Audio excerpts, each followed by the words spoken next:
Potret terbaru Lesti Kejora jadi sorotan. Lesti Kejora sempat diisukan akan bercerai meski mencabut laporan KDRT. Setelah lama tak muncul di Instagram pasca mendapatkan KDRT dari Rizky Bilar, Lesti Kejora mulai menampakkan aura kebahagiaan yang tampak di wajahnya. Padahal hampir 1 bulan Lesti Kejora vakum dan tak melakukan aktivitas apapun dari dunia maya, khususnya Instagram.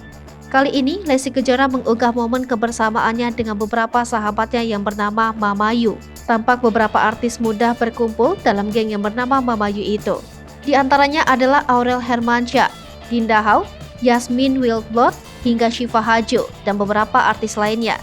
Tampak Lesti Kejora mengenakan blazer kotak-kotak hitam putih dan dalaman hitam, yang memadukan celana hitam dan juga jilbab hitam. Tampak Lesti Kejora juga menggandeng erat Aurel Hermansyah. Namun hal yang menjadi sorotan adalah Lesti Kejora yang sudah tidak memakai cincin kawinnya dengan Rizky Bilar. Lesti Kejora memang tidak memakai cincin kawin saat ia pergi bersama teman-teman dekatnya itu. Ternyata kali ini Lesti Kejora hadir dalam arisannya bersama teman-temannya.